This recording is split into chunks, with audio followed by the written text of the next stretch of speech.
No-name commenters. Tormentors.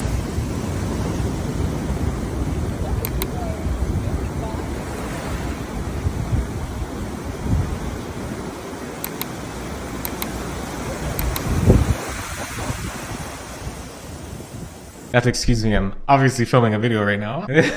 Are we filming? Hello ladies and welcome back to my channel. I'm David, you're David, we're all David, and welcome to a very special edition of Dismantling Hate here on my YouTube channel. You have landed yourself on episode 20. Oh my god, can you imagine? And on this series, Dismantling Hate, we look at some hateful online rhetoric, some homophobia, I just said that twice in a row. Homophobia, transphobia, xenophobia, all the phobia. Fat phobia we've done. That one girl that was hating herself into being skinny hasn't worked for me. I'll let you know if it does. So if you love the sound of my voice, make sure you subscribe to the channel so you can see all of my following Dismantling Hate videos coming out in the future, because unfortunately there's so much online hate to be found. That is to say, if you find anything particularly heinous that you would like me to react to on the channel, send it my way. My email is in my link tree. If you have something that you really want to show me, you'll become a certified amateur sleuth and get it to me. Oh my god, also, can I get a round of applause for the new set? DT, because that's me. My necklaces also say DT, or maybe the Toronto Dominion Bank, depending on where you're from. Like all that pronoun nonsense.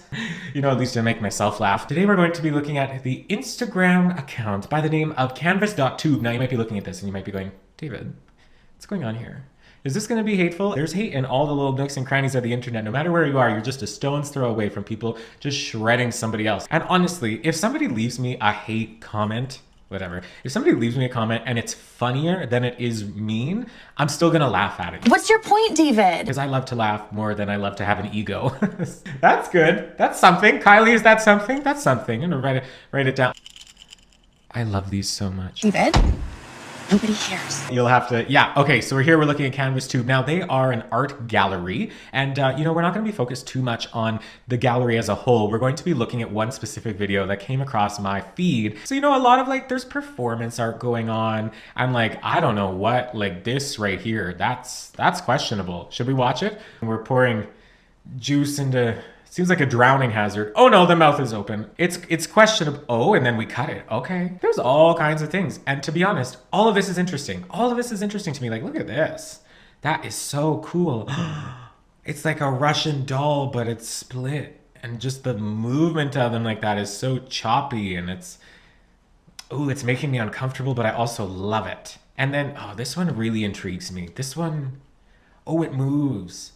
Oh, I hate that. Let me start with this. Art as a whole, capital A, art, but done by the artisans, is so entirely personal, and it's so context specific. And what I'm really trying to get here at is that a piece of art should communicate a feeling and or elicit a feeling in the person who is consuming that art. So if you look at something like this, and more specifically the video that we're going to focus on today, if you look at something and you're disgusted, perhaps that was the intention of the artist, right? Like, art is supposed to elicit a feeling. So if you have feelings of discomfort, disgust, anger, despair, grossed outedness, that is a feeling. And that might have been the intention of the artist. But even if it's not, because a lot of the times the intention of the artist is not what is gleaned by the individuals consuming the art.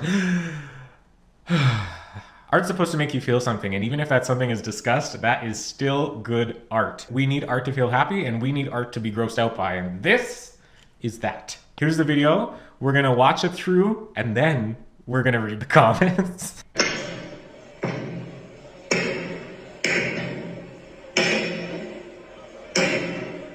We're gonna let this play into infinity. And as we go down the comments, the caption of this video says, "The sound of butter." And it looks like to me this person is using a wire. Oh wait, I never noticed in the back. Okay, so there's the person on the ground slapping that butter. Me when I'm slapping butter, mind if I slap? And there's somebody in the back, there's cords. And it looks as if the person is recording the sound of the butter slaps. You see on the table right there, and then it kind of cuts out of frame.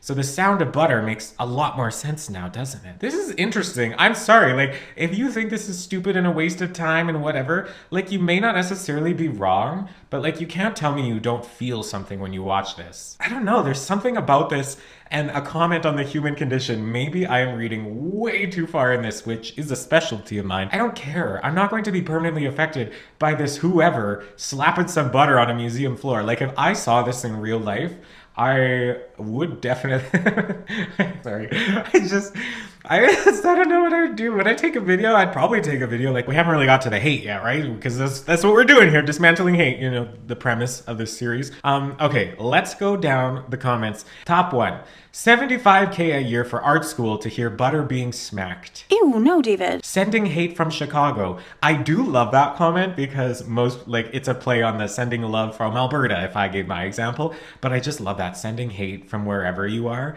Like, that's funny. That's funny to me. The next one says, I hate how these sorts of people ruin the art world. And there are 19,000 likes on this one, which is really surprising to me. This kind of reminds me of like a TERF kind of comment. If you don't know, TERF means trans exclusionary radical feminist. The TERFs like to purport that trans women are taking away from biological women's rights or experiences or whatever, some such nonsense that they like to spread because they're uncomfortable. And no, that's not what we're here to do. We're here to talk about butter. That's what we're doing here. How can you say that this person is ruining the art world? Because what if their intent was exactly what is happening? It's kind of like the JoJo Siwa conversation, right? Of like, JoJo's being so ridiculous and I can't believe it. And have you seen, like, she's triggering you into being famous. You participating in this conversation of, oh my God, how outlandish is she, is playing into her hand. It's exactly what she wants. So like, chill out. Anyway, not the point. Now this one is good. Perfectly executed. Very little margarine for error. I love that one. That one's hilarious. I think the funniest and most artistic thing about this is the fact that people will consume anything at this point. Somebody would sit and watch this for hours and genuinely believe it's art. And the two people running it are just banking off of it by sitting and hitting butter plugged into a soundboard.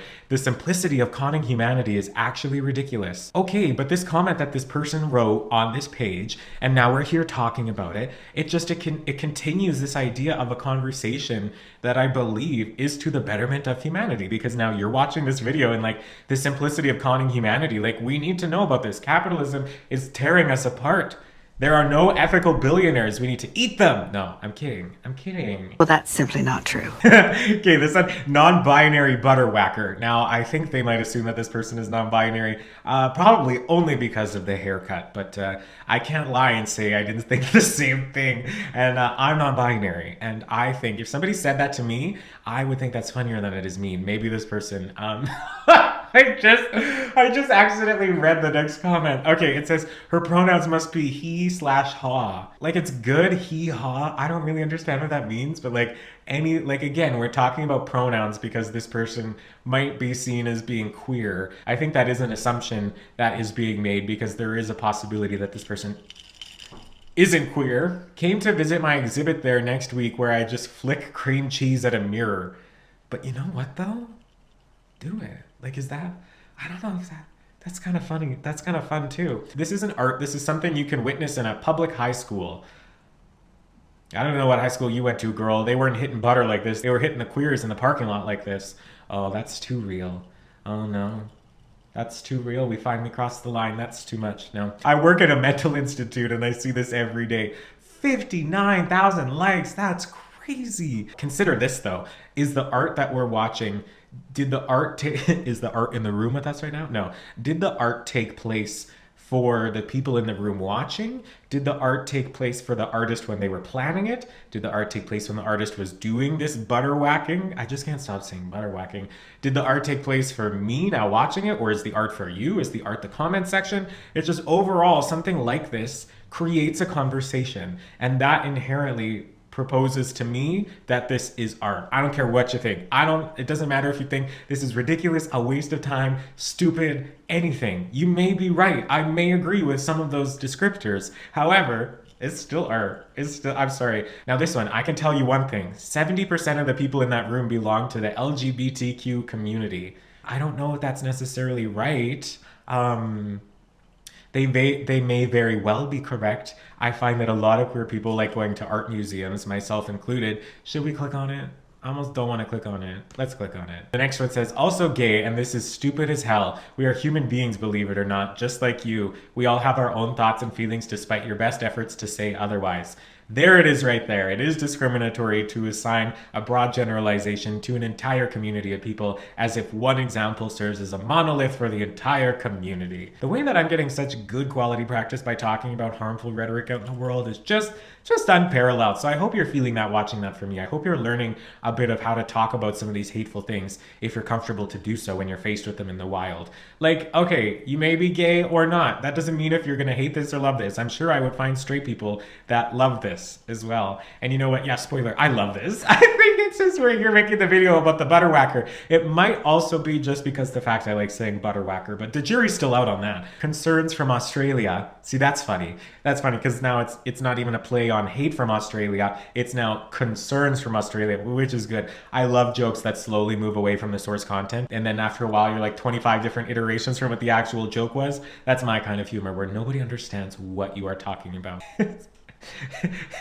I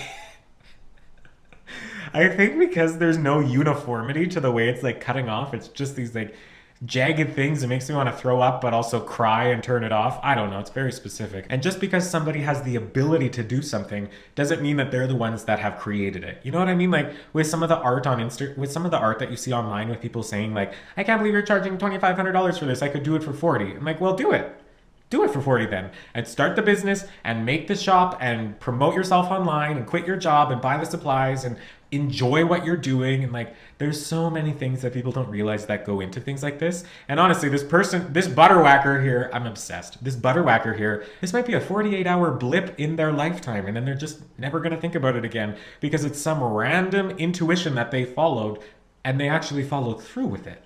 That's the thing. They thought of something weird and they did it and they had the confidence to do so, and then they moved on. It might concern me a little bit if they were making a career specifically out of butter whacking, but hey, it worked for the Amish, so why can't it work for them? Okay, we're gonna do just a few more of these and I'm gonna wrap it up with this butter whacker here because I cannot stand to watch this any further. I'm gonna have dreams about this now. Next one says, what a waste of butter, which is something. What a waste of butter. Oh, Sound of Butter before GTA 6 is wild. That's great. That's really great. I love that. Yeah, GTA 6 is a video game that people have been waiting for like a decade, it seems, and it's coming out next year. The next one says, if he took it out the fridge, it would have been easier.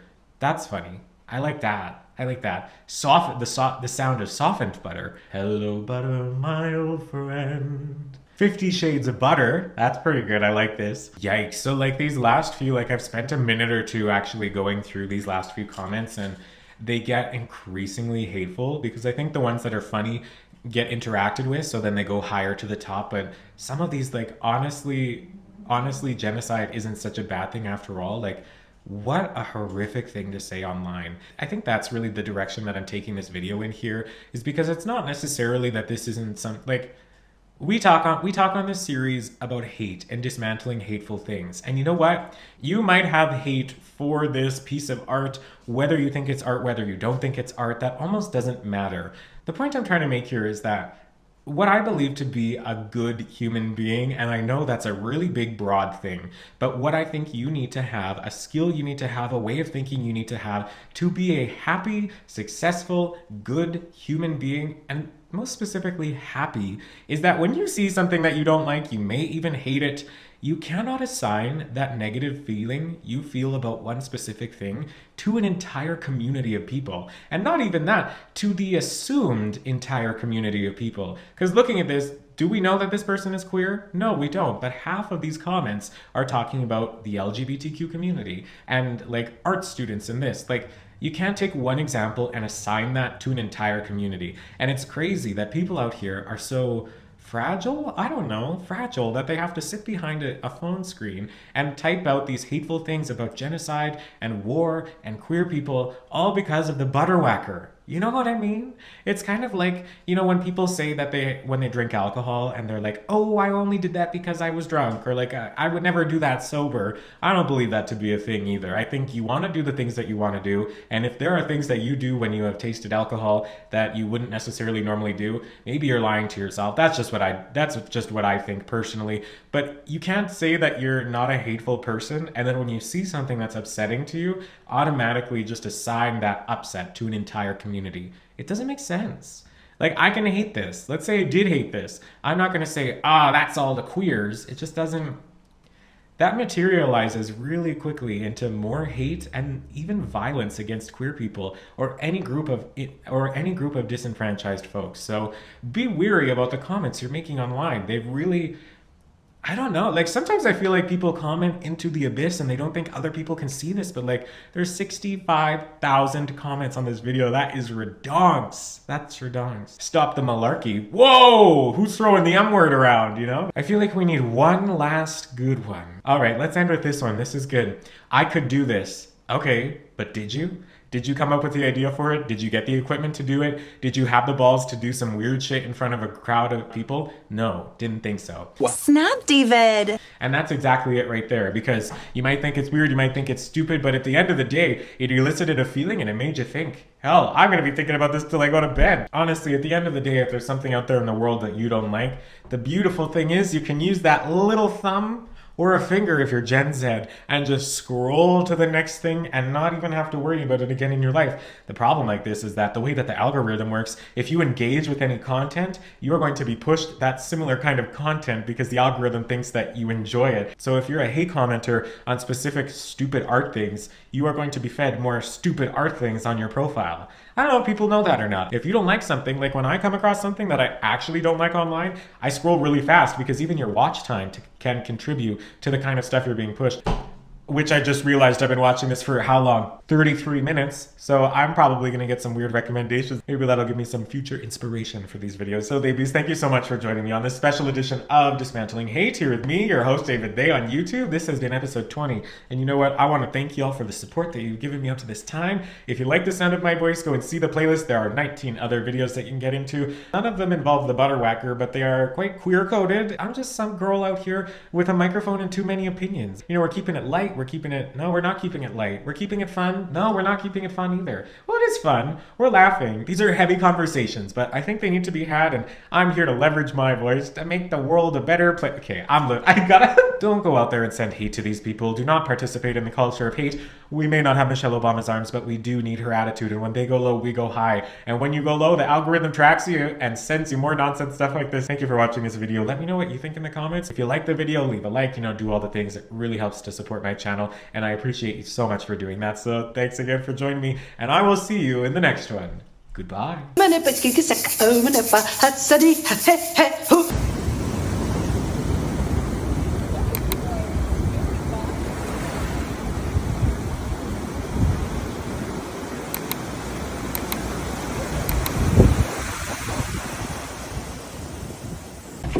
Good riddance is what they said.